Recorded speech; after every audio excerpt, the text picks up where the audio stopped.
hosted by Gwinnett SToPP and the League of Women Voters of Gwinnett. My name is Stephanie Wright. I'm a board member of the League of Women Voters of Gwinnett. I will be moderating tonight. Diane Fisher, Gwinnett League of Women Voters President, will be managing Zoom. Marlon Tillman, Executive Director of Gwinnett SToPP, will field audience questions. We are so pleased to have you here this evening on Zoom. Before we get started, just some quick housekeeping and a word about the sponsoring organizations, and then the candidates will have 2 minutes each for opening remarks. It appears we do not have Facebook Live tonight. Okay, so housekeeping.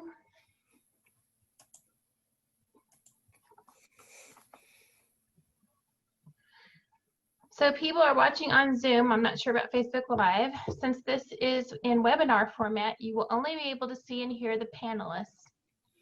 We will be actively monitoring the Zoom chat box for questions. We may or may not see questions posted as a Facebook comment. Become familiar with the Zoom controls. Chat window is on the right. Everyone is muted except for the panelists.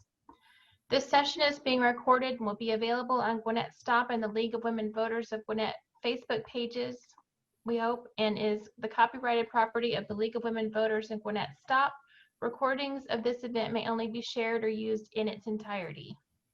Okay, Diane. Great. Welcome, everyone.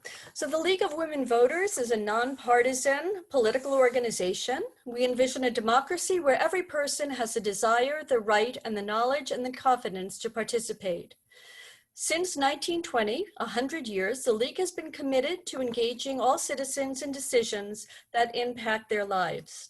Formed from the movement that secured the right to vote for women, the centerpiece of the League's efforts remain to expand participation and to give a voice to all Americans by engaging in both broad educational efforts as well as advocacy. I want to remind you that Election Day is Tuesday, November 3rd. This is the last day to vote, but it is not the only day or the only way to vote. To be eligible to vote in this election, you need to be registered by October 5th. Please note that this applies to new voters as well as currently registered voters who need to change their address. Citizens who are 17.5 years old can register to vote, but you must be 18 years old by Election Day to be able to vote in this election. So we have lots of ways for you to register, but the easiest way is registering online at the Secretary of State's My Voter page. You'll simply click on the register button and it will take you through the steps you need to complete for the registration. If you are already registered to vote, we encourage you to confirm your status as well in advance of October 5th. This site also provides answers to many of your voting questions, so be sure to remember mvp.sos.ga.gov. We will be referring to this site throughout the presentation. There are 3 ways for you to vote. The first is in-person voting in your local assigned precinct on Tuesday, November 3rd, and you can find that precinct, your precinct, on My Voter page. You can also do advanced in-person voting, also known as early voting, at select locations throughout the county. And you can find those advanced voting sites and dates at mvp.sos.ga.gov. The county actually will be just setting those sites probably this week, so you can look for them by the end of the week. Finally, there is voting by mail or absentee ballot. Georgia is one of the few states that does not require an authorized excuse to vote by absentee. Any voter has the right to vote absentee, and now is the perfect time to exercise that right. To protect your health and the health of election workers, we strongly encourage you to apply for an absentee ballot and then vote that ballot. So applying for your absentee ballot, you may request a ballot in one of several ways. There is a new online portal which can be found at ballotrequest.sos.ga.gov. You do need to have a Georgia driver's license or Georgia ID to use this option. Alternatively, you can call the Gwinnett County Elections Office at 226-7210 to request an application be mailed to you. You also have the option of downloading the application from the My Voter page, completed and including a signature, or you can complete the application on screen at My Voter page and then print it and sign it. You can return then your form and you will be sent your absentee ballot. And then once you have voted your ballot, you can return your ballot either by mail, and you must attach proper postage, and extra postage is required. Or you can place that in the official drop boxes that will be found at the elections office in Lawrenceville, at early voting locations, and at libraries throughout the county. You'll be able to find the locations of those drop boxes at mvp.sos.ga.gov. Remember that no postage is required if you are using an official drop box. People want to feel confident that their absentee ballot will be counted, and you can track every step of the process at mvp.sos.ga.gov. Here you can see when your application is received at the elections office, when your absentee ballot is mailed to you, when your completed ballot is received by the elections office, and when it is accepted for tabulation. Now that you know how to vote, you may wonder how to decide who to vote for. Attending forums like this one is a great way to hear directly from candidates. The League's Nonpartisan Voter Guide is another resource. It can be found at vote411.org. Here you can read candidates' responses to a series of relevant questions. You can also find voting information for elections across the country. You can find your school district at this URL right here, and we will be dropping that into the box later on. An individual's residence, not the school attended, is used to determine which school board member represents a particular residence. Particular resident. Please make a plan now for how and when you will vote. If you have further questions about voter registration or voting, feel free to contact the League of Women Voters of Gwinnett. I will be dropping a series of links into the chat with useful information. And now Marlene Tillman will tell you about Gwinnett SToPP. Good evening, everyone. My name is Marlene Tillman. I'm the Executive Director of the Gwinnett Parent Coalition to Dismantle the School to Prison Pipeline, or Gwinnett SToPP for short. The School to Prison Pipeline is a national trend wherein children are funneled out of public schools and into the juvenile and criminal justice systems. It primarily impacts students of color, students with a disability, students from low wealth backgrounds, and males. If you are in every one of those categories, you are at the highest risk of being in the school to prison pipeline. We accomplish our work at the local, state, and national levels. Our work fits into two buckets: public education awareness and policy change. Pushing for and against policies that impact the school to prison pipeline. In public education, we run a Parent Leadership Institute, a Youth Leadership Institute, as well as standalone workshops to educate the public. The workshops include understanding the school to prison pipeline, understanding the student code of conduct, learning about interventions available if your student is facing challenges, and workshops designed to help parents understand feeders into the school to prison pipeline and how to change it. We also offer training about the Every Student Succeeds Act, or ESSA, to empower parents to leverage the family engagement components of the law in order to better advocate for your child. Excuse me. In our policy bucket, a couple of policy wins we've had around police and schools are the elimination of the contact quota for SROs, and we were successful in reducing the number of disciplinary infractions that could garner police interactions by 33%. Next slide, please. We host monthly community meetings on the second Monday of each month. Our next meeting is October 12th at 7 p.m. We're now running a series called The Education Systems in Crisis, and it's a series running through the end of the year. The upcoming one on October 12th will be Police-Free Schools. On November 9th, we'll be doing Native American boarding schools, and in December, the COVID response. We are also collecting feedback for changing the Student Code of Conduct. I will post the link in the chat box to the ideas that we have thus far. We welcome your input. Next slide, please. And then some upcoming things to save the dates for. In October 3rd through the 11th, the Dignity in Schools campaign will be holding a National Week of Action. The theme this year is Counselors Not Cops, Equity for Youth Now. Gwinnett SToPP will be hosting a local event, so please stay tuned. On October 24th, we're facilitating an ESSA and U training to learn more about the Every Student Succeeds Act and COVID.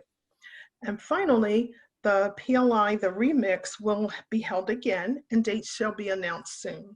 Thank you. Thank you, Marlene.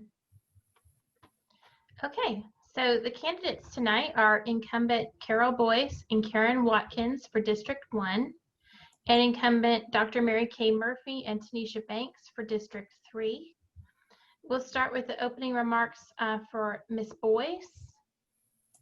Is she unmute her? She should be able to unmute herself. You got to unmute yourself. Okay, there you go. All right, you've got 2 minutes. Go ahead, begin.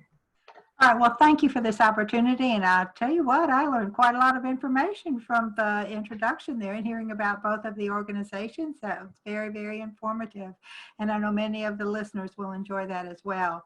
Again, thank you for the opportunity to be with you. And I just would like to tell you a little bit about me. I have been in this position for 15 years. And during this time, our school system has made great strides, and we have produced many outstanding graduates on many, many levels.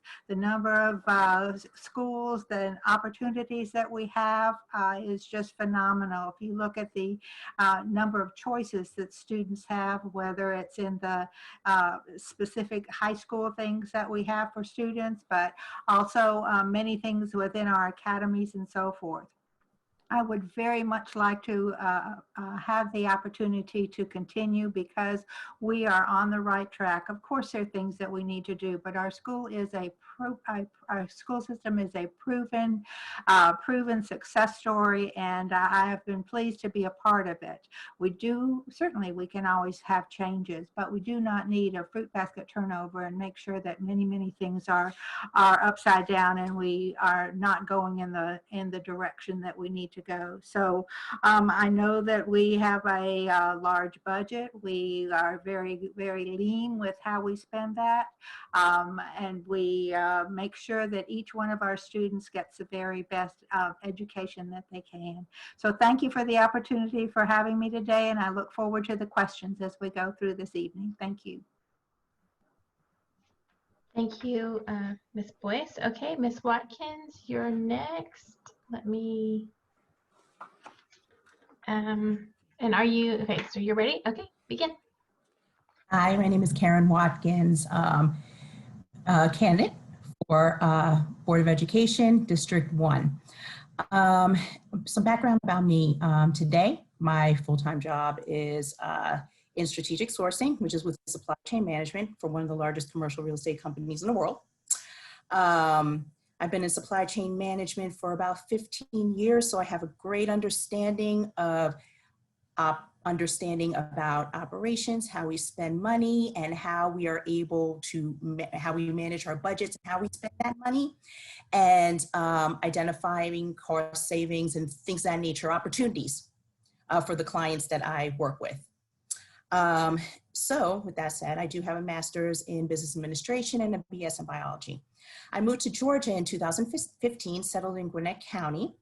And I'm a mother of 2 daughters who are currently in an elementary school in the public school system, which is one of my great, my 2 daughters are my greatest achievement. And they are the ones who tell me every day all the impacts that happen to them within the school system, what's happening with them in the school system. I'm also a co-founder of a nonprofit that focuses in on building and maintaining thriving communities. So I do engage with my community very frequently. We've helped over, within education alone, we've helped over almost 8,000 students by providing them with resources and things of that nature. And we're going to continue on these things, this year and moving forward.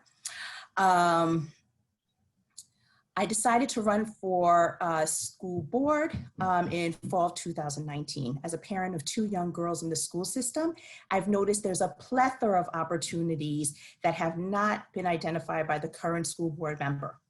And I chose to step up to the challenge so that we can get those opportunities moving and make this the best school system that it can be, and actually maybe be a school system that could be recognized nationally.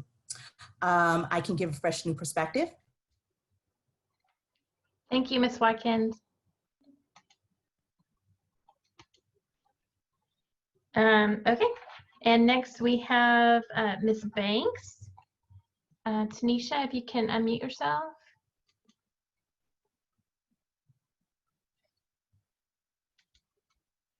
Tanisha, you need to unmute yourself.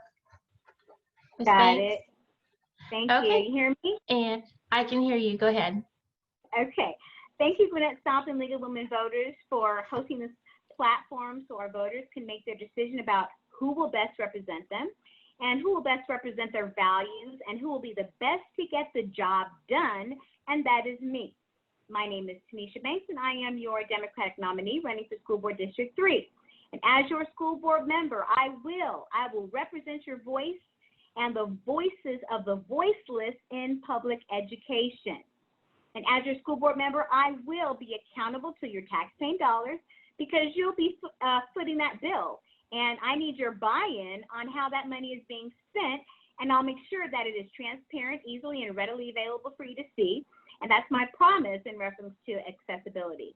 As your school board member, I will operate in a transparent manner and manage the public business in the public eye. For example, making sure those school board meetings stay live streaming online. And also by engaging with the community members in important discussions and regarding public policy, and making sure that teachers are on the front line and are at the table, because those decisions affect them too. As your school board member, I will make sure that we are an effective school board by using data to monitor and evaluate progress, which we make sure that resources are allocated where they make the most difference. How do we do that?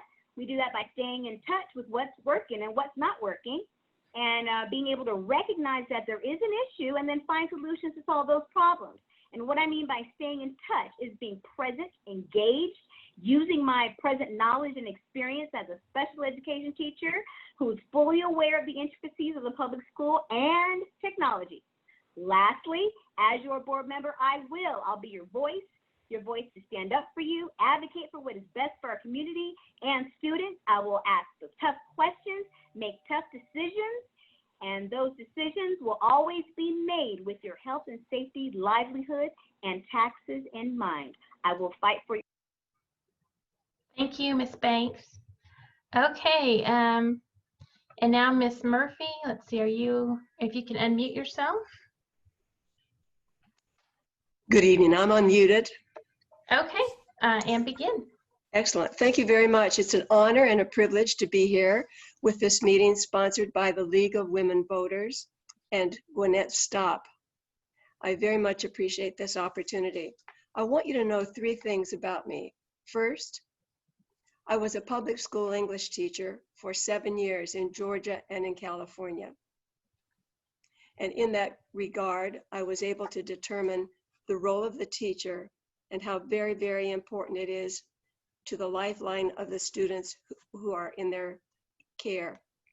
Second, I worked for 20 years at Morehouse School of Medicine for 17 and Morse Brown College for 3.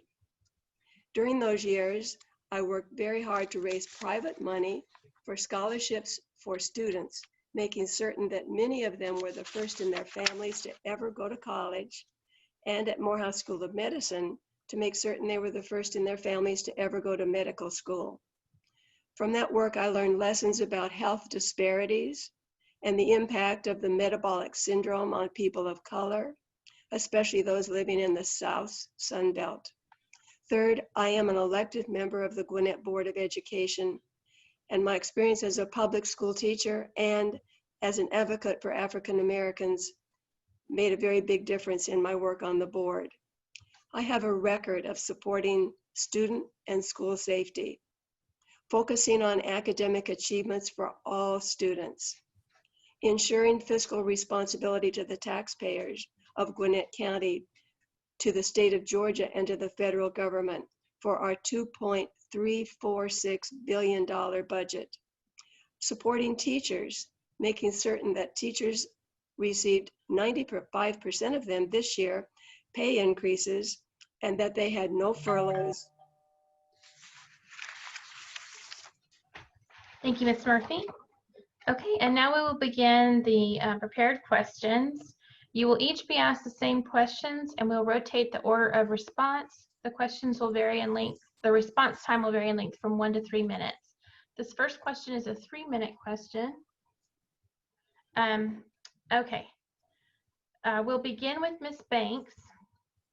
Gwinnett County Public Schools and Georgia in general has made the news quite a bit recently for the response to coronavirus.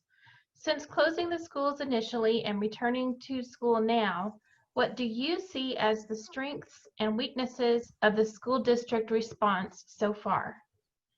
Okay, Ms. Banks, if you can unmute yourself. Ms. Banks?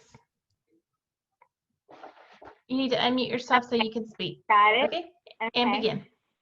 Okay. Yes. I'll start with the weaknesses. The weaknesses in reference to students coming back is not requiring testing because the teachers want to feel safe, and we need to know that everyone in the building will be kept safe. Because we aren't able to test and because we are unable to social distance on the bus is where that virus is going to spread.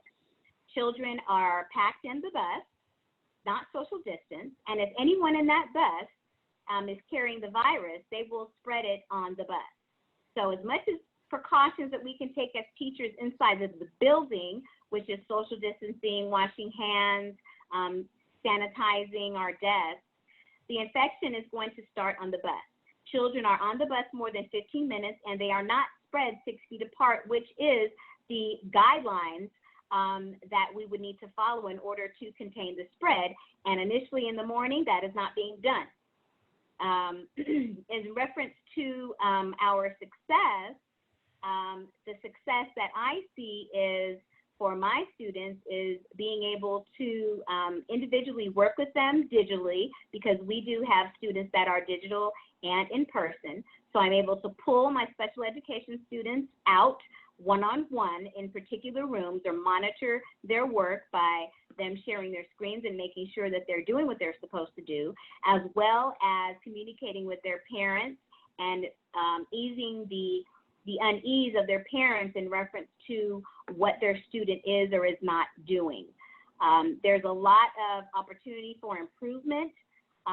There's a lot of opportunity to improve actually reporting the positive infection rates. That is a moment of improvement because some of the infection rate numbers are incorrect, and we need to make sure that we are taking accurate data in order for us to monitor the situation. Thank you, Ms. Banks. Okay, the next question is Ms. Boyce. You want to unmute yourself? Okay, all righty. Okay, and begin. Okay, this is a very, very difficult time for all of us, and our teachers and families did have to jump right into this back in the spring, and many, many changes had to be done. I think some of the positives that we have seen so far is the opportunity for our students and our families to decide whether they wanted to come back digitally, or whether they wanted to continue, whether they wanted to come back in person, or whether they wanted to do digital learning. I think our parents did appreciate the choice on that, because there are so many factors that go into what is the best decision for each individual family on that. Some students can handle it better one way. Some families needed various reasons, as you all know, and we've all worked with that throughout the time. So I think the opportunity that we did have, we were able to give the choice, and also the opportunity that we were able to look at and make all the safety arrangements that we did was very, very positive. In visiting the schools, I've been extremely impressed with the safety procedures that are in place with throughout the hallways, on the various equipments, the cleaning supplies, the changing of the classrooms and so forth, and the lunches. There's so many things on down the line, but so many operations had to be rethought, and they were able to be done better. We certainly envision changes that need to be in this, and we look for suggestions. And thank you, Ms. Banks, for sharing some of those things, because we all can work together to make sure that we have the best thing that we can do. Some of the negatives that we have seen, I think without a doubt, it's the stress that everyone has been under. Our teachers have worked extremely hard in setting this up, and they continue to do, and it is weighing on them in many cases. Our teachers are our rock stars, our heroes. They just do a tremendous job with the leadership of our principals, and I just really, anytime that we can, pat them on the back and tell them they are really, really doing a good job. I think we really need to do that in many ways.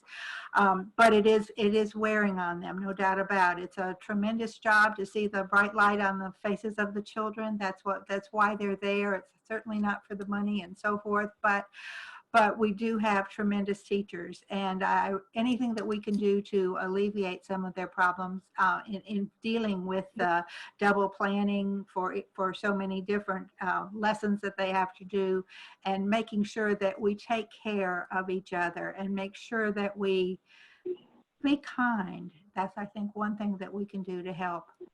Thank you. Okay. Thank you, Ms. Boyce. Okay, Ms. Murphy, you're next. Thank you very much. I appreciate it. Well, I would like to speak to the lessons that we have learned from our experience in the spring. Without a doubt, in the many schools that I have been in and visited with the principals and with the teachers and with the students, it's been very remarkable, the kinds of things that we have learned. We've learned about the importance of taking attendance, the importance of a schedule, the importance of structure to our students. We have learned what we did not understand in the spring about the use of technology and the ability for the teacher to have the access to the students and the technology that they need to make the kinds of decisions that they're making and able to make right now. And then we also have learned a great bit from having access to the opportunities to provide in-school lunches and out-of-school lunches for the students and the student body. I'd like to point out that Dr. Audrey Arona, who is the director of the public health program in Gwinnett, Rockdale, and Newton County, after her visits to our school board and to our schools, has pointed out the Gwinnett County public school system is a model for the nation in terms of the great work we have done bringing students back to our classroom. The benefit that's come from the digital, approximately 51% digital, is that the class size in the school has been greatly reduced, and there are great opportunities for pilot programs and study of that kind of an initiative on the part of the teachers. And there's a great bit of transparency. The transparency are required by the state now that all schools report the number of teachers and the number of students affected by the program. And school choice is another tremendous thing. I've heard so much from teachers saying, thank you very much for the opportunity for us to make a choice for what's best for our family. parents who are online appear to be very, very pleased with it. It's a great tightening up of what we were not able to do in the springtime without the alert that we got. And another very important thing is staff development. I've heard again from teachers and principals how important it was to have that week before bringing the students back for staff development, how much difference it has made. And so I think we want to congratulate the school system and all the teachers, all the principals, all the parents, certainly all the students who are working so very, very hard during this time to make this the very best of a possibility. Thank you so much. Thank you. Okay, and that leaves Miss Watkins. Okay, and 3 minutes, begin. All right, awesome. So I'll just get into strengths. The one strength I saw here was that you gave parents a choice, which is awesome because of, I have 2 children in the system, and I'm very happy that I had a choice on whether to go virtually or in school. However, we did have quite a few weaknesses, things I think we could have done a little bit better with a little bit of planning and things of that nature. And here is one of them. Educators weren't given a choice, which I think is a great weakness because now it opens schools up to possible liability for our educators and staff who have pre-existing conditions. And because we haven't leveraged facts or data to reopen schools and to really identify, who is spreading it, what, how it's being spread, everything, especially when the numbers continue to go up in our county. And we have less people reporting and we aren't able to track it. That's a big gap. Unable to track it as a community, that's a big gap right there, which again opens up possible liability, especially when educators and staff with pre-existing conditions are exposed and forced to go back pretty much if they want their job or they want to take a pay cut to go back to school. The other weakness I see is that we were very reactive, lack of understanding in our community. That's one thing I think we have a lot of opportunity for improvement, especially within our school board, because not only should the school system be engaging, but board members should be engaging, very actively engaging with the community and understanding what they need, which is reacting to petitions and things of that nature. Again, back to not leveraging facts and data, that's a tough one, and really building that within the community and giving a lot of information out there on certain things because the transparency really isn't there. And when I say transparency, just understanding how things are being spread within our community, who may have it because we don't have ample tracking measures, not everyone's taking the test and things of that nature. Changes in plans 3 times, not really strategic. These are things we could have really, honed in on starting March. The virus is here. We don't have a vaccine. You could really kind of you can work towards a strategic plan to make things happen in a nice, safe way to get to the point of reopening schools. I'll close with lack of transparency, oversight, and accountability. And I think we have an opportunity on the school board because the school board can, help, require the school system to be extremely transparent in a lot of things. And also, they can hold the school system for changing the plans 3 times, oversee it and hold them accountable. Those are failures. Those are things where the school system should be accountable for and have to answer to the community for. Thank you. Thank you. And it looks like we are now transmitting live on Facebook. So welcome if you're just joining us. This is our second question. And this time we're going to start with Ms. Boyce. This summer has seen a great deal of racial tension and national debate about the role of police and the need for additional community supports such as social work and intervention specialists. What have you learned from this national conversation, and what implications do you feel it has for public school education, discipline, and police presence? And that's a 3-minute question, sorry. Go ahead. Oh, okay, thank you. Thank you for bringing that to the forefront. We have had a very difficult summer. If you look back of some of the issues that families and communities have had to deal with. Our school system, as you know, we have SROs who are tremendous assistants, helpers, core people within our school systems, and they work very, very closely with our teachers, our counselors, and our students to bring safety measures and to make sure that everything is continued on a very safe level for all the personnel involved. I know that when we're looking at a community of unrest, unfortunately, we have not, fortunately, we have not seen that in Gwinnett as we have in some of the cities that throughout the country. But there is a feeling overall that the police are perhaps not doing the job that they have been. You hear things about defunding the police and that type of response coming in many of the things. Of course, with the protests, my goodness, everyone, a peaceful protest that's a basic right that all of us have to be able to make sure that we are heard. But rioting is a completely different thing. When we bring that down to our local community level, we do want our schools to be safe. We certainly want our students to feel that they have a safe and learning environment, and that's one of our core principles, without a doubt, within our school system, and it is very definitely something that I will promote as a continued school board member. Safety is extremely important, and our SROs are a good part of that. They help bring a sense of community policing to the individuals within the school and a level of safety. They look out for all of the students. They are trained specifically to work with youth, and we have not had the school shooting type things that we have had in other parts of the country, and our community does want the SROs within our school system. So it's an uncomfortable time that we are in, but when we look at what our students need, we do need kindness, and we need the ability to work with all of our students. All are welcome, and all should be able to be in a safe environment within our schools all the time. Okay, thank you, Ms. Boyce. Ms. Murphy is next. Thank you, Ms. Wright, very much. Well, thank you for this question. It's a very, very critical one. And I'd certainly like to point out that from my perspective, the racial tension across the country has brought about a renewed appreciation on the part of our community for the role of the school resource officer.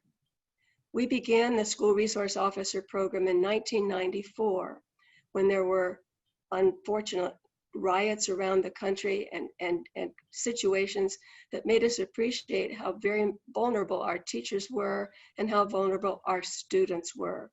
And so the opportunity to bring in school resource officers began a pattern. Now they are police officers, but they do not discipline within our school. They are called school resource officers for a very great important reason. One, they serve as counselors. Two, they serve as teachers. Three, they serve in many, many ways as great role models for the students in our school system. The role of the school resource officer is under speculation around the country. We have such a great record in our school system with our current 96 school resource officers, 2 for each one of our 22 high schools, 1 for each middle school, and currently school resource officer that several elementary schools are able to share. The school resource officer program began here in Gwinnett County, in my experience, with a very sad and tragic incident at Mountain View Elementary School, where an unfortunate incident of an open door without a code, without protection at the desk, a community member came in with a hatchet, and he embedded that hatchet in the brain of a student in the elementary school at Mountain View Elementary. The student survived, but it took 6 or 7 years for her to get back on the path. So a student has been benefited. Many students have. Last year, a school resource officer came to the aid of a teacher at Trickham Middle School who had a knife embedded in her back by a student who, for one reason or another, had great anger. Teachers are protected safely by school resource officers, and students are. And we in the Gwinnett County Public School System are greatly appreciative of our school resource officers for the role they play. I agree with Mrs. Boyce about the importance of peaceful demonstrations, and I support that and celebrate that with all the students and certainly all the community members here in Gwinnett County and around the country. Thank you very much for the opportunity to share. Thank you, Ms. Wright. Okay, and the next panelist is Ms. Watkins.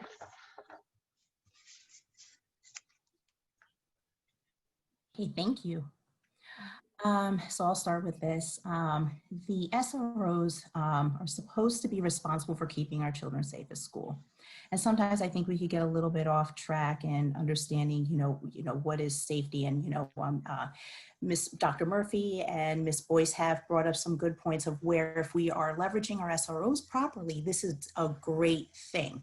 However, there are things that we need to take in consideration. Our SROs operate outside of any central or federally imposed training standards.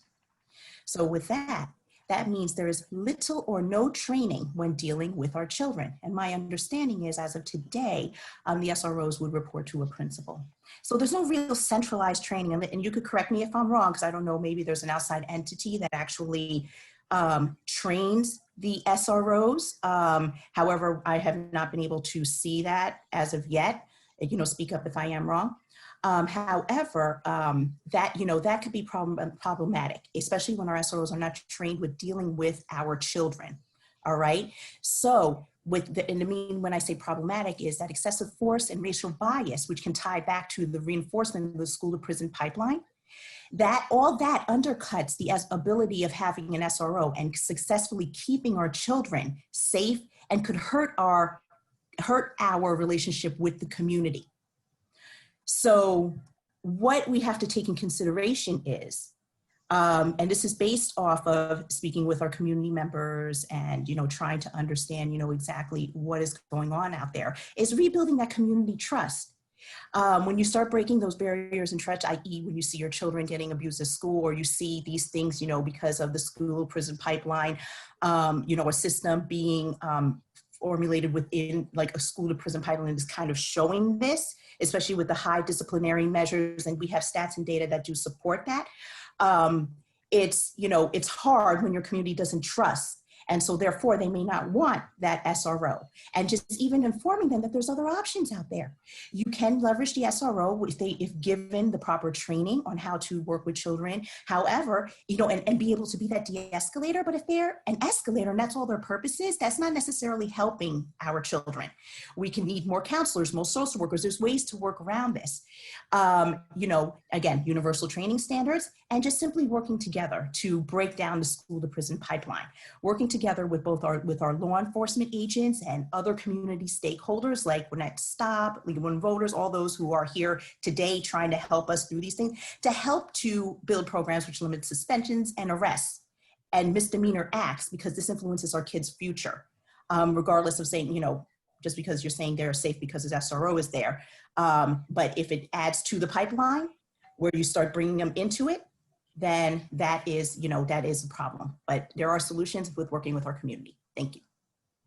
Thank you, Ms. Watkins. Okay, Ms. Banks.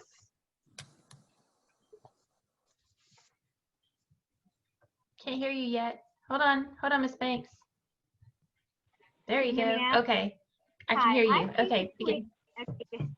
I think between myself and the two board members here, I'm the most experienced because I deal with students on a daily basis at the Alternative Center, the trauma-informed school, as a special education teacher. So I'm on the front lines every single day dealing with students that have been sent to my school for violating some type of code or rule for whatever situation. Now, what's troubling to me is what I hear of all the accolades in reference to police officers, which is a good thing. And I'm going to set the record straight right now from my mouth that SROs are an asset in the schools. However, not 96 of them. So my position is reducing the amount of SROs in our schools, because if you compare the 96 SROs, do you know how many social workers we have? Any of our board members here in Gwinnett County? We have 21. 21 social workers in over 140 schools here in Gwinnett County. We need to do better. We need to have more social workers, more school counselors, more mental health counselors, more behavior specialists in these schools. And we need to take the $10 million budget that we're spending on SROs and reallocate those funds into serving the needs of our students in reference to mental health counseling, because we'd rather be proactive to help students that we see are acting out, that are having trouble, or that are being bullied or ostracized in some kind of way before they go to the point of bringing a knife or a gun to school to cause harm. We need to find out and reach that student before it gets to that point. The only way we can do that is to have more social workers and counselors in our schools, not SROs. Now, I am not for eliminating all SROs. I've never said that, but I am for decreasing the amount of SROs that we have in our school system and use that $10 million budget on our students. Now, we can have rotating SROs from schools on an on-call basis from principals if needed, but in reference to having 21 social workers and 96 SROs, I have a problem with that. Thank you. Okay, thank you. All right, the next question we will start with Ms. Murphy. And this is another 3-minute question. How do you envision the county implementing support services to ensure that children with special needs have what they need to be successful, especially with the additional challenge of distance learning? Well, thank you very much for that question, Ms. Wright. It's a terribly important topic that you bring to our attention. I would say that of the community members that we heard from in the greatest number as we were deciding on June 25th, on July 20th, and on April 4th, would we bring students back to the classroom or would they all be online? By far, the greatest number of responses that came my way and for many in our school system were the concerns of parents of students with disabilities. Many of those students had a very hard time operating a computer. That might have been the first line of concern. But the overall greater line of concern was the specialty services that are available within our schools and that are denied when students are not in our classroom. And the parents were extremely concerned about the fact that their students were regressing, not even staying where they were at the time that school disbanded early in March. And so after a several-month experience of online learning at home, isolation for their children, and finding that this was doing great harm to their children, talk about social emotional learning or social emotional unlearning. These were the great concerns of the parents in our community. And so as for that reason, that on June 25th, when our superintendent brought to us the recommendation, he wanted to provide choice as the survey that took place in our community among teachers and parents and students. Did they want online learning or did they want in-person learning? At that point, by June 25th, 55% wanted in-person learning, 45% wanted online learning. And so we offered that opportunity to the community, a school choice. However, the superintendent always made very clear that conditions would make the determination, conditions about the pandemic and about the disease spread. So on July 20th, the opportunity came for us to have online learning only. By August 4th, the superintendent came with a proposal that is bringing us attention by the nation, and that is the in-person learning. And the parents of special education students were among the most appreciative of those who very much wanted to come back to our schools and participate with all the benefits of socialization, professional help, professional contributions, the teachers and all. Thank you, Ms. Wright. Mm-hmm. Okay, next to speak is Ms. Watkins. Okay, for special needs students, this has been, because I've heard from a lot of parents with references, this has been a critical time for them. They needed to go back to school, which is great. And, you know, we try to accommodate those things. However, our school system could have done a little bit better for, especially for those who needed to choose to go virtually, either because their children were immune compromised, or, you know, something where they made that choice to go virtually. We need more wraparound services to help in those manners, i.e. the social workers, counselors, the speech therapists, anyone that we currently are leveraging through school, if we are even leveraging through school, because in some instances, speech therapists are only going virtual. But if needed, we should be working with our community partners to try and get those speech therapists out to the homes, to the students that, you know, need those services, and or trying to figure out a way to really help accommodate those, especially those with the special needs. You know, home visits are a good thing, and then, you know, Gwinnett County did have those things readily available. However, I believe in some instances they have ceased. We could open up our schools a little bit more. And, you know, right now, my understanding is, and I just heard about the speech therapist component, that they were, you know, virtual, and they didn't understand why they didn't have access to that therapist at the school, especially if the mother was going to school, with, you know, choosing the option to go to school when she knows her child needs that, you know, service. So there's a lot of opportunities, and us really focusing in on working, you know, having the social workers, counselors, all those wraparound services to help to accommodate our students' individual needs would be extremely helpful, and would be great opportunities for us. And really leveraging and partnering with our community as a whole, to kind of get these things, you know, working and going. It doesn't need to be extremely costly. It's just about a little bit of planning, a little bit of understanding what your community's needs are, and trying to, you know, work to make sure that these services are available, especially during this, you know, fully available, I'm going to correct myself, especially during just this pandemic, as our children still have to be educated and still need the services of our public school. Thank you. Thank you, Ms. Watkins. Okay, Ms. Boyce, we'll finish with you. Okay, thank you. Go ahead. I think back in the spring, the special needs students had a very, very difficult time, again, depending on what the speciality was.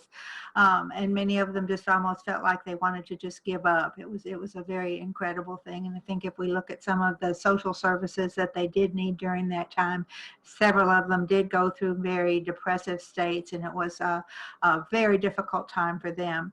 So as Dr. Murphy explained, they were one of the very first to come back into the building and begin the services with our teachers in-person learning.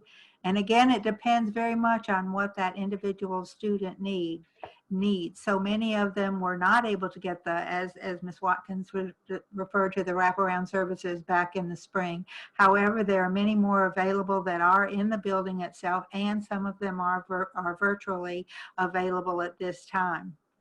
During the early part of the summer, the special needs department and under Patrick Kane worked very, very hard to get much of the professional development out for the teachers who needed to have additional resources for the families. They also were able to secure many materials that they were able to give to the families. So many of the manipulatives for some of the students were available for them at home.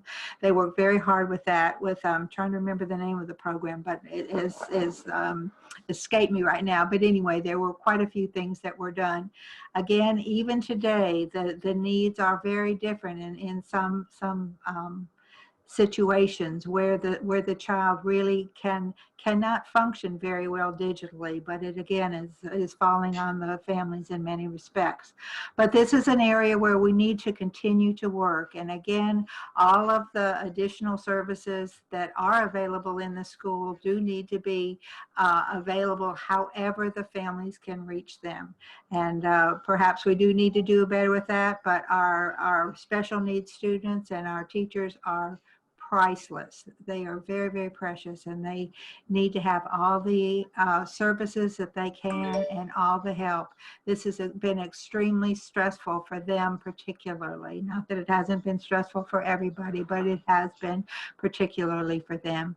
So I look for continued work in this area and success for our special needs students. And let's just hope for everybody that COVID goes away as quickly as it can, so we can all get back to whatever normal will be when we finish this. Thank you.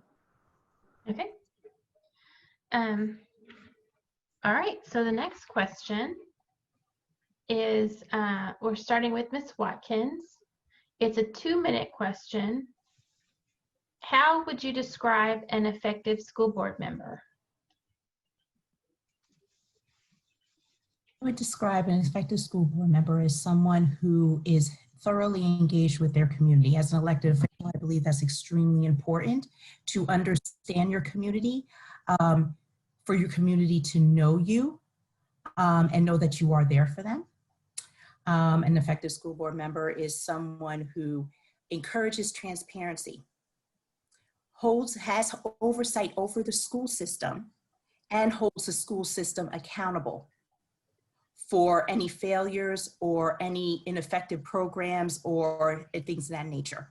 Our community needs, the reason why we are elected in is because our community needs us to represent them so that we can get what we require for our children's education.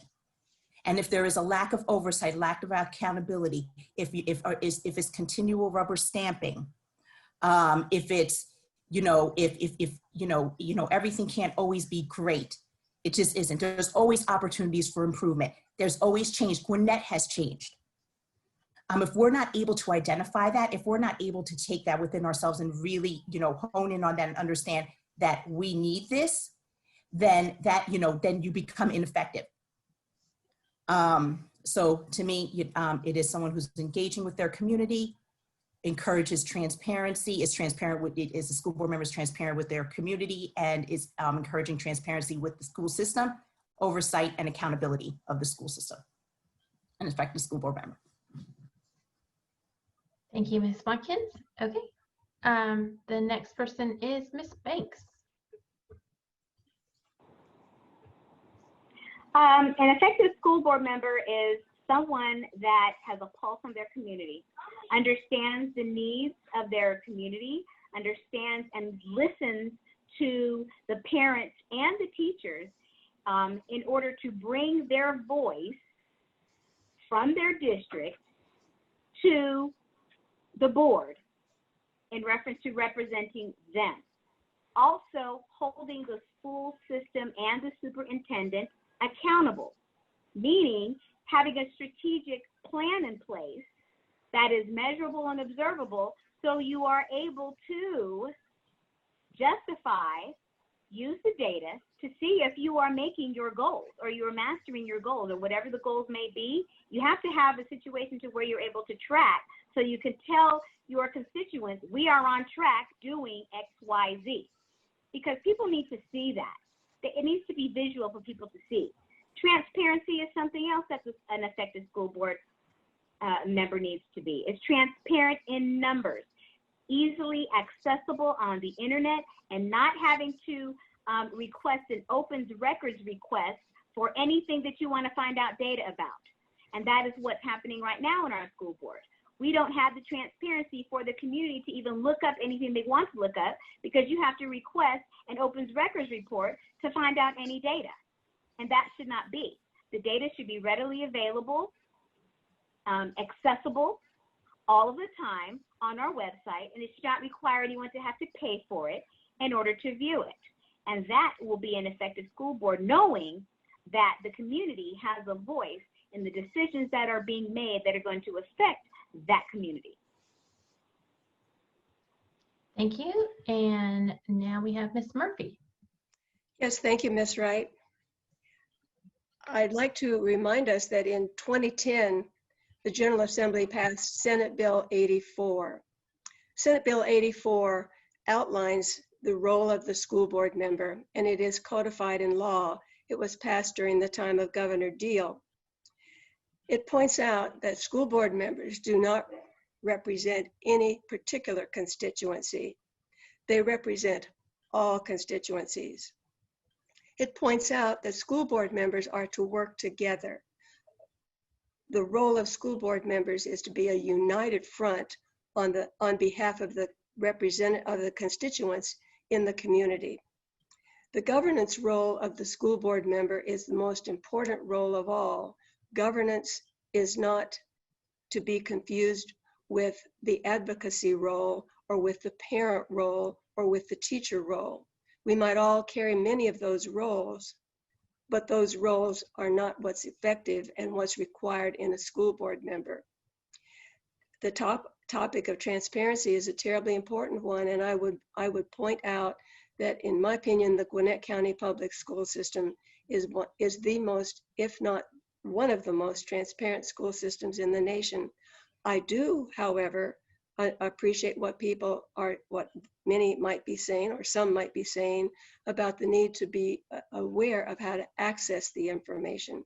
I would especially point out the local plan for school improvement that every school has, and the advocacy, the accountability report that's a part of the transparent information on the website about every school and every school system in our school system. Thank you, Ms. Wright. I know my time is up. Okay, so the next question is long, with the answer is just 1 minute. So listen. Restorative justice educational experts believe that one way to achieve better outcomes for students and reduce children finding their way to the court system is to have greater and more meaningful community involvement. Per their recommendations, would you support the establishment of an ongoing committee that includes parents, students, community members, juvenile court officials, and mental health professionals devoted to eliminating disparities in discipline and achievement? If yes, at what point during your next term would you commit to establish such a committee? And we'll start with Ms. Banks.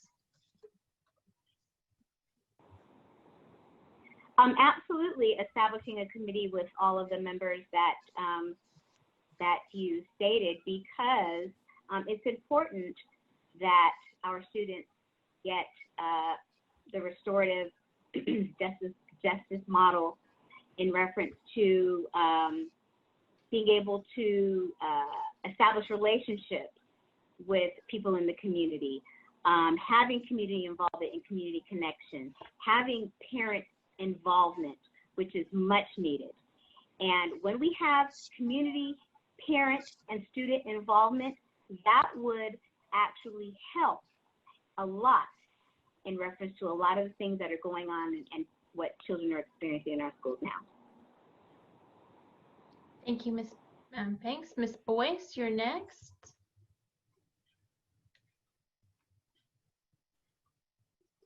Are you there? Okay, I would like to find out some more about the specifics on the restorative justice as to what would be included in that before I would say specifically that yes, I would recommend that. I certainly feel like the whole idea behind making sure that our students learn from any infraction that they may have in a discipline setting is a very important life skill for all students to learn, as we all do as adults.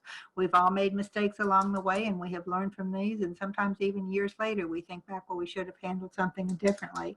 Relationships, as you mentioned, are extremely important, and that is something that some of our students really do need to have that connective relationship with someone at the school, whether it is a counselor, whether it is perhaps an SRO officer, or whether it's someone in the community mentoring program, which is one of the things that our school system has done and has done extremely well. We have 3 different sections for that. We have one for the African American boys, we have one for the African American girls, and we also have an Hispanic group.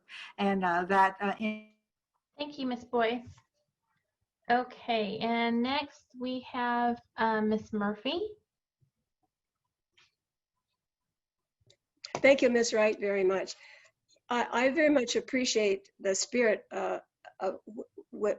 behind what this suggestion calls. And I'd like to point out that we have many committees already. I'd like to enumerate some of them. And they're terribly important in terms of the advisory role that community members play. We really can't have a public school system without the role of the community in setting the values and helping us with our an understanding of what's expected of us. We have the GYMS Oversight Committee, which is a part of our academic knowledge and skills program. Each school has a local school advisory committee. We have a discipline advisory committee, and we have an implementation committee related to that discipline committee, advisory committee. We have a mentoring program, as Mrs. Boyce has pointed out, for 3 particular groups of our students. I would be open to understanding more about the requirements, but I'd also like to point out our positive behavior intervention system. Thank you, Ms. Wright. Okay, and Ms. Watkins, you're next. Okay, so first I'll start off with, I'd like to help give a definition behind restorative justice. It's an effective alternative, and I quote, an effective alternative to punitive responses and wrongdoing. These are things that we are seeing in disparate discipline problems, and you already have this pseudo type of community you've tried to engage in or try to bring forth earlier this year because of, you know, the disparate discipline problems that we do currently have. So, well, yes, I would encourage a legitimate legitimate committee that would try to really build a strategic plan towards restorative justice for our children, especially those that have been severely impacted right now with discipline. And, you know, this goes back to all the nurturing and having a safe, open environment for our children in our schools, because that's what we all want, correct? So yes, I would sponsor a committee to do that and strategically do it as well. Thank you, Ms. Watkins. Okay, the final prepared question for tonight. According to, and then we'll be starting with Ms. Boyce, and this is a 1-minute question.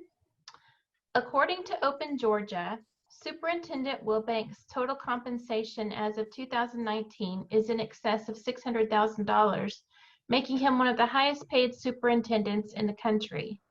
Given that the average teacher salary is between $45,000 and $77,000 per year, and the median income for Gwinnett County is $60,000, is there a point at which the board should set a cap on salary and benefits for the superintendent? And where would you draw that line? Okay. The salary that Mr. Wilbanks gets has been approved by the board, and he is worth every single penny of it. He has done a remarkable job. He's been in his position for 26 years, and our school system has soared because of him. I know I would not in any way feel that we would need to diminish that in any capacity. He has done a remarkable job. Superintendents, their job is very, very different from what a teacher is. He's handling 180,000 plus students. He's handling a workforce of 22,000, a huge budget, $2.3+ million budget, and the complexities of handling a school system of this size are just incredible. It's a major, major job, CEO of a major operation. Thank you. Certainly teachers, I would love to give them a much more than we have, but that's where we are at the moment. Thank you. Thank you, Ms. Boyce. Okay, Ms. Murphy. Yes, thank you very much. In terms of the salary of our current superintendent, he had come to our school system with a salary that had already been established when he was president of the Gwinnett Technical College. And he has benefits that come along with his position, not only those from the school system, but from his retirement benefits as well. He has more responsibility than any college president in the state of Georgia. And I promise you, if you look at the salaries of the college presidents in the state of Georgia, they would outstrip Mr. Wilbanks 2 or 3 times. The salary of a new superintendent would be a different matter. There would have to be a review of what that person's background was, what their qualifications are, and it is not, in my opinion, that salary will go at the same level of Mr. Wilbanks. Thank you, Ms. Wright. Mm-hmm. Okay, Ms. Watkins.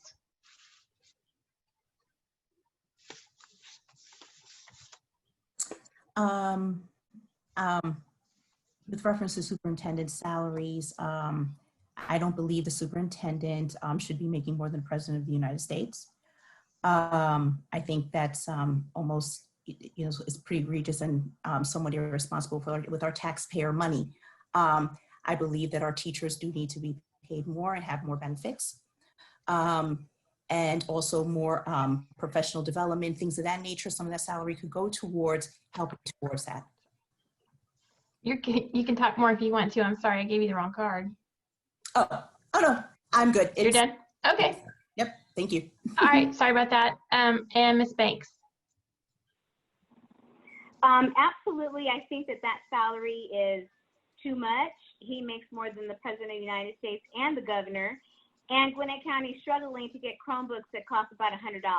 I just don't see how that is feasible. I also believe all boats should rise together. So salary should be a multiple of an average teacher's salary. And I wish that our teachers can get stipends and can get food allowances, et cetera, because we work just as hard as that superintendent, trust me. Okay, thank you. That concludes the prepared questions, and now Ms. Tillman will be fielding audience questions. It's 8:18, so we can take at least a couple questions, I would think. Okay, so I guess we're going to go to the shorter ones then. So we don't. You tell me how much you're giving time for answers. Okay, great. Can you also manage the part where you determine which candidate is going first? I did such a bad job the last time. Yeah, okay. I'll start at the top and we'll just go through again. Okay, great. Our first question is from a student at Peachtree Ridge High School. As of 2018, the student vote for student council elections was worth only 15%, but was eventually updated to 30%, leading students to believe that their votes do not count. 85% was decided by an all-adult advisory team based on their view of the student applications. This gross misrepresentation of the voting process sends tens of thousands of miseducated voters into our county each year, as this is the same process at many GCPS high schools. Will you commit to mandating that student council elections processes mirror those of the democratic voting process? And that is a 1 minute question. Okay, and we'll start with Ms. Banks. That is interesting. And yes, voting should be a democratic process. We'll circle back again to transparency. We need to be transparent in reference to how this voting is being handled. And I think the voting process should be democratic. Yes, I do. Thank you. Ms. Boyce? I was not aware that this was going on, but it certainly should mirror whatever the normal procedure for a voting thing is. Obviously, we are trying to teach civics to our children, and this is one way for it to be done. So I was not aware that this had happened at Peachtree Ridge. If the student still has concerns about it, I would certainly talk with the principal there. Okay, thank you. And Ms. Murphy is next. Yes, thank you very much. I would like to point out that we have a very great emphasis in Gwinnett County Public Schools, especially for our high school students, on social studies and civics. And we're working very hard to help our students understand the importance of building community support for public education. Their advocacy on behalf of our school system is a terribly important thing to nurture while they are with us in high school especially. And I would like to suggest that the student contact Miss Kathy Sanchez, who is the director of our Gwinnett County Public School Social Studies program. She has an incredibly rich background, and I'm sure she would be very willing to entertain the students' consideration. Thank you, Ms. Wright. Okay, Marlon? Ms. Tillman? Hey, Oh, Marlene's fine. oh, I didn't get to answer yet. Oh, I'm sorry. I'm so sorry. I'm so sorry, Ms. See, that's why I Watkins. handed it to you, Steph. You go ahead. I just wanted to say that civic engagement is extremely important, as well as having a robust social studies program, history programs in our schools. As you can see, this young person here has identified a gap in our program. So yes, if we do want things to follow how our democratic process is currently today with reference to voting, and yes, we will try to get you the right type of, work with our other school board members to make sure we get you the right types of curriculum so that we can ensure that the programs that you are receiving in your school reflects what is true today. Okay, thank you.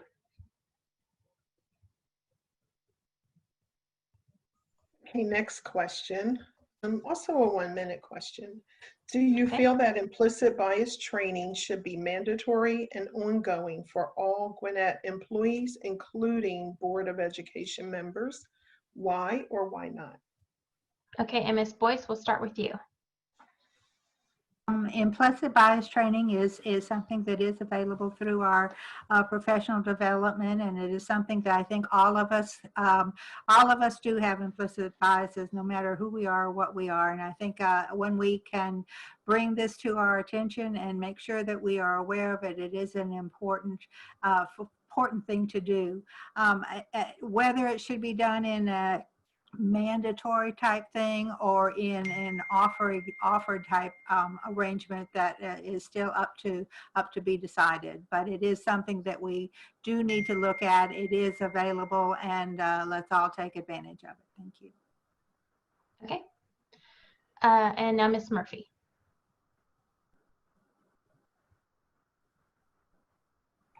Thank you, Ms. Tillman, for that question.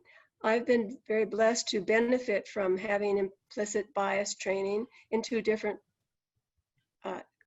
areas of my life. I was a member of Leadership Atlanta a number of years ago, and I found it to be an incredibly beneficial and very worthwhile emphasis in terms of my professional development and in terms of my value system.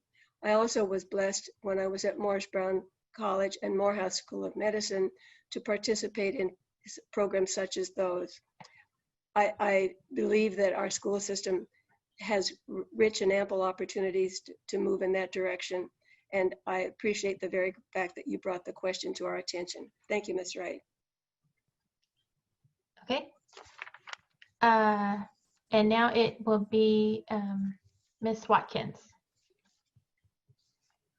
I'm not sure of the implicit bias training that was currently today within Gwinnett County Public Schools, but yes, it is needed and needs to occur often, specifically on how to deal with race and conflict resolution. If you are unable, you cannot prevent racism in our schools without being able to talk about racism explicitly. Okay, I know these discussions could be very uncomfortable and things of that nature, but racism is prevalent in schools, and we do need this type of training, especially with our educators, to make sure that, you know, we help to prevent racism in our schools and be able to just talk about race and how to deal with the conflicts that are in and around that. Thank you. Thank you, and that leaves Ms. Banks.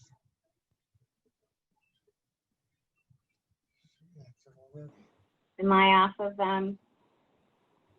What? Yep. mute? Okay.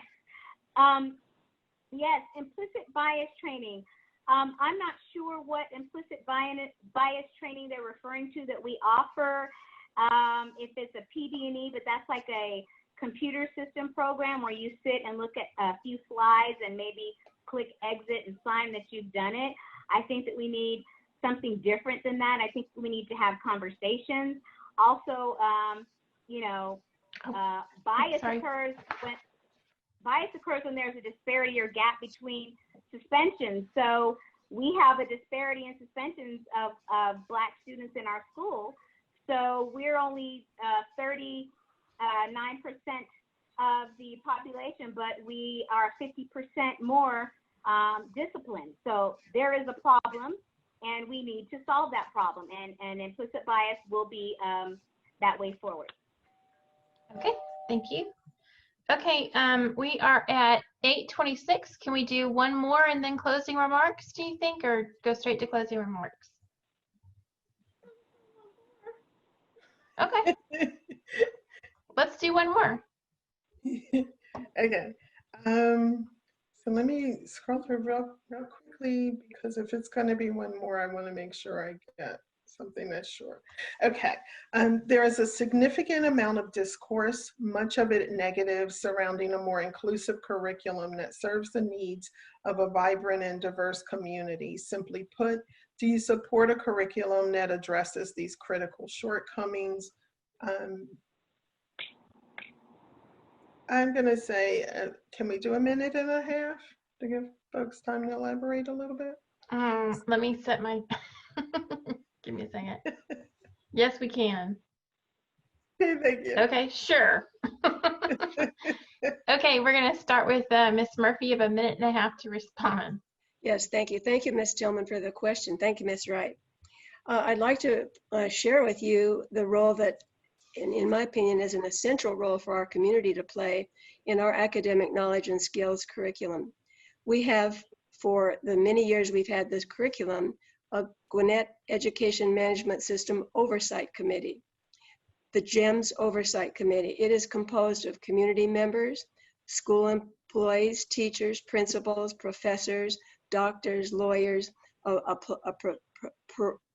parents, many parents, a plethora of leaders in our community who are continually reviewing our curriculum to make certain that it addresses the community needs and the community values. I believe that we want to pay great attention to the role of this committee already standing. It is over 100 people, and they meet on a frequent basis, especially for all 100 of them once a year. I think that that's a terribly important role for them to play. And to bring this question of implicit bias, or this question of review of what we should have in our school curriculum regarding race and race relations, I think it's a terribly important one to bring to our GEMS Oversight Committee, a community group of great leaders who care much about our public school system. Thank you very much. Thank you. And Ms. Watkins, you're next. Piggyback on Dr. Murphy, this is great that we do have the GEMS, you know, the GEMS overview for our curriculum. However, it needs to be expanded just a little bit more, especially for those who might have need a voice in there, but may not be able to be thoroughly represented. Gwinnett is one of the most diverse counties in the nation. For us to not open our minds and understand that the various cultures is very difficult for me to comprehend. Yes, we can leverage the gems, but if it doesn't reflect our entire community, we have over 100 different languages here. If we are not able to reflect that entire community, we do a disservice to ourselves and our curriculum. So I like to expound on that community and try to include all of those members and really search for them to want to be a part of it and make it real open, maybe school by school, things of that nature, so that we can get their point of view and ensure that we are able to leverage the great diversity of Gwinnett and all its strengths and learn about the various cultures here. You can't pay for this. This is, well, you can, but this is here, it's homegrown, and we should leverage this. And we can start by leveraging it by leveraging community members' voices and putting it through and reflecting all of that within our curriculum. Thank you. Okay, thank you, Ms. Watkins. Okay, Ms. Banks. Ms. Banks, it's your up. Okay, yes. Well, being that I am the only social studies teacher here in reference to our board members currently, and I do teach social studies. I know the curriculum, and it needs a little bit of tweaking, okay? We need to be more inclusive. They have taken out a lot of things when we change our AKS. They have taken out some important figures, and they need to replace it back with what they have taken out in reference to the social studies curriculum. It needs to be more inclusive. It needs to empower our students. We have communities here that are screaming to be noticed. So we need to include them also. We are a majority minority county, and we must acknowledge that, accept it, and we must embrace it. We are a community of beauty, of excellence, and that needs to resonate in our curriculum to make sure that all of our students feel included, which will be empowering them as citizens as they continue to grow in this county.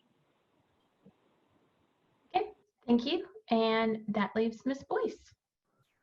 Okay, thank you. Yes, as Dr. Murphy referred to the GEMS Oversight Committee, we are unique, the fact that we have this. I think we are perhaps the only community in the country that has the community involved in the curriculum itself. And as Ms. Watkins said, perhaps we can expand this. If anyone in our community is interested in participating in the GEMS Oversight Committee, I think if you would like to contact me, I will see that you can participate in it and see what we can do. Or you can talk to your principal at your school and put out the desire that you would like to participate in this particular aspect of our school system. We very much cherish the idea that we want encompassing ideas out there. And yes, our community has changed dramatically, and we love that. The whole fabric of our area is much, much richer because of all the new folks who have been moved into our community.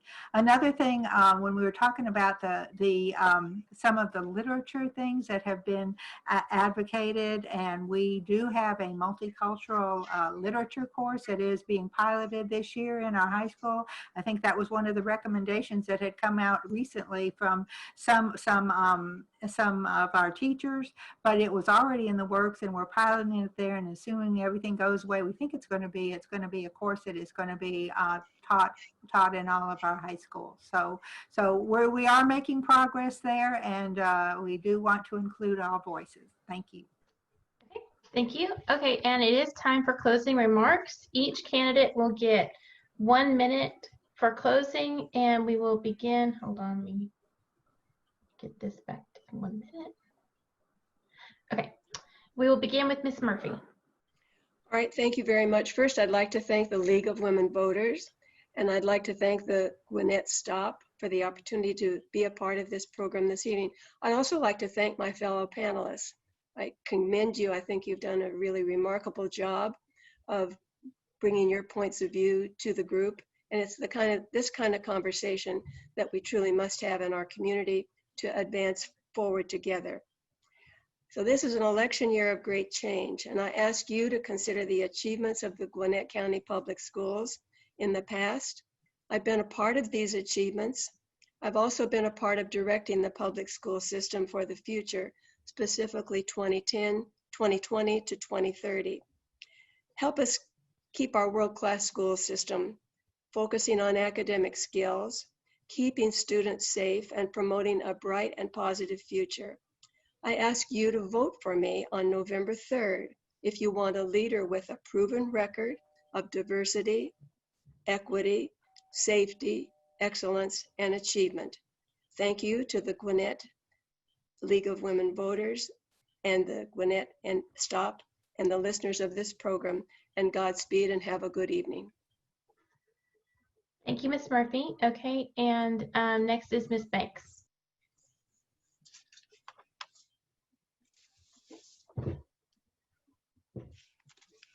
Can't hear you, Ms. Banks.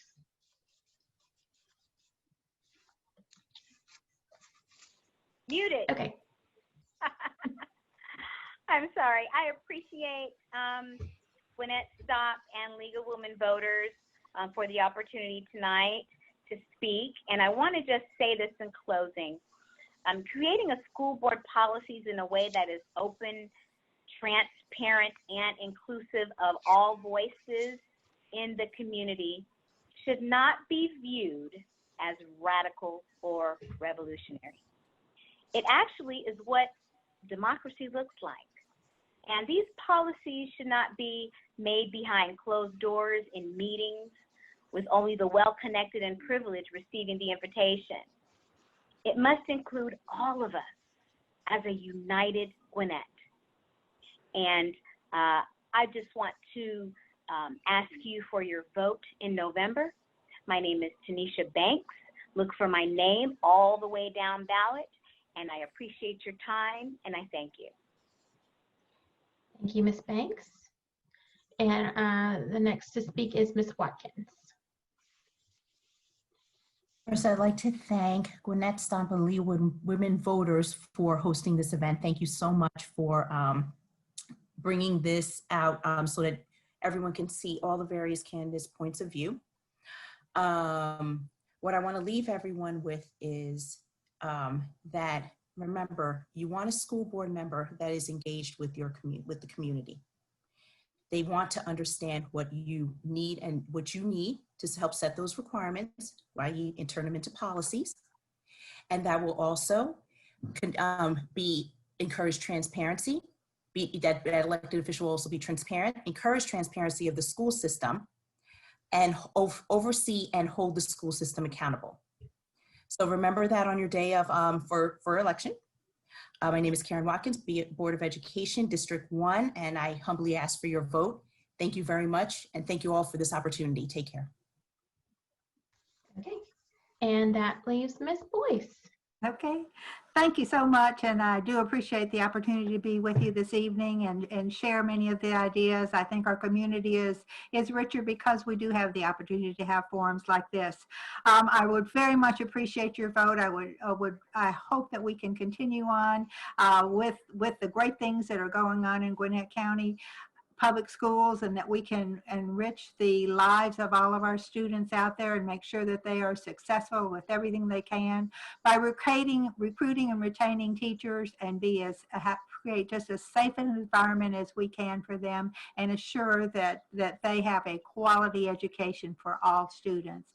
Again, I would appreciate your vote, and we are as transparent as we can be. I will tell you anything that you need to know. Just let me know. You can call me at 770-995-6796. We handle oversight workshops all the time, so I really worry about the fact that you're feeling that we're not handling oversight and accountability. So please vote for me, Carole Boyce. Thank you. All right.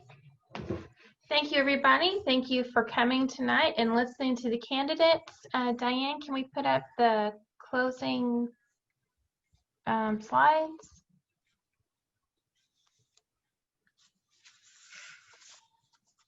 On behalf of the League of Women Voters and Gwinnett SToPP, I appreciate everybody for coming by. Here's our information, and we will see you at the polls in November. And just a reminder to everybody that the census is coming up as winding down, actually. Currently, almost 70% of Gwinnett residents have completed the census, but if you have not yet done so, please go to my2020census.gov to take care of that. Thank you so much. All right. Good night, everyone. Good night, and thank you so much. Bye-bye.